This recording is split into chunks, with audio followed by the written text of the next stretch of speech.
Hello and welcome everyone. This video is the first of a series where I will give you a detailed review of all the hardware that I'm using for making my videos, including those on the gaming channel. So for video number 1, we will be taking a look at the PC I call ZorasAlphaServer. If you watched my previous videos, you will already be familiar with this PC, and you might have also noticed the various iterations it has gone through over time. But for now I don't have any changes planned for this PC, so I can make this video without it being inaccurate a few weeks down the line. But let's get started with the review.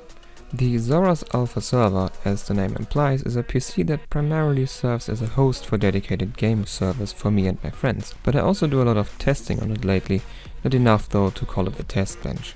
ZorasAlpha came to be when I upgraded my main system with a new CPU, motherboard and RAM, and since I had an old graphics card, hard drives and cases with me at that time, I just had to buy a new power supply to have a fully functional second PC to work with.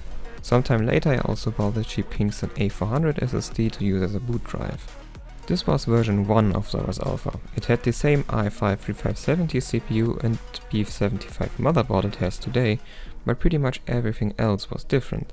The PC only had 8GB of RAM back then, and it was using a GeForce GT 240 graphics card. The case was also a different one, my old Cooltech GT04. For the power supply it was using the at that time new Be Quiet Pure Power 10 400W, which I replaced with a more powerful model just a few days ago. Then in October 2018 I had a kind of crazy idea.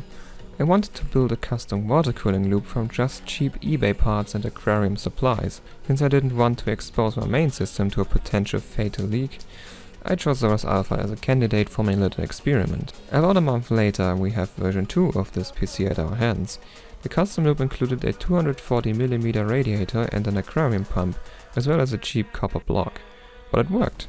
Even a lot better than you might think, since I got a max temperature of 55 degrees Celsius in Idle64. Revision 3 then saw some tube routing improvements, while revision 4 swapped the GT240 out for a GTX 650. Revision 5 was the next big step in ZorasAlpha's evolution. The case was swapped for Be Quiet PureBase 600 and the GTX 650 was replaced by the Radeon RX 570 that I'm still using today. In the version 6 upgrade I added another 8GB of RAM, bringing the total to 16GB. I also installed a vertical GPU mount for looks, which was kind of useless because of all the water tubes running through the case at that time. In version 7 I finally found a way to make the tubing runs look a bit better though. For revision 8, I made some huge changes. I swapped the case again for Be Quiet DarkBase 700, and I also replaced the DIY custom loop with a Corsair all-in-one water cooler. Not because the previous cooling solution was bad, but because I had this cooler lying around after switching to an actual custom loop from IKEA water blocks inside of my main system. I also got a fast and larger Samsung 840 EVO SSD as a boot drive. Now for the latest upgrade, version 9. Here I made one single change. I swapped the 400W Be Quiet power supply out for a 750W power supply from Gigabyte.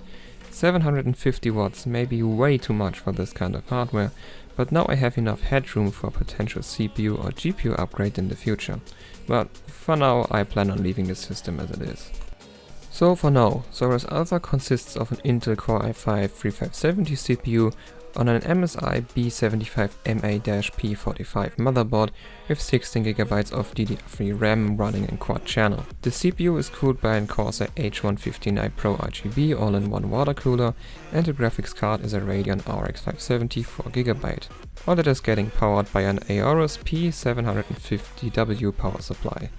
All inside of a Be Quiet DarkBase 700 case. For storage I have a Samsung 840 EVO 256GB SSD as a boot drive, while I also have a Kingston A400 120GB SSD for extra SSD storage and a 2TB hard drive for mass storage.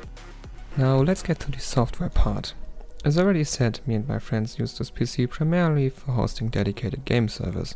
Over time I have acquired a variety of different dedicated server clients, but primarily we use those which we have a shortcut for on the desktop. Those are our Minecraft vanilla server running version 1.11.2 and two Feed the Beast modpack servers running the Feed the Beast Lite and Infinity modpack. Other than that, we also have a dedicated server for Ark Survivor Evolved and Garry's Mod. For Garry's Mod we are running two versions, one inspired by the YouTuber Miss Breezy's videos and the other is our own spin at a modded Gmod Trouble in Terrorist Town experience. Lastly, we have a client for Kerbal Space Program's multiplayer mod, so we can watch our rockets go boom on the same map. Besides the server clients, I also have installed a couple of games.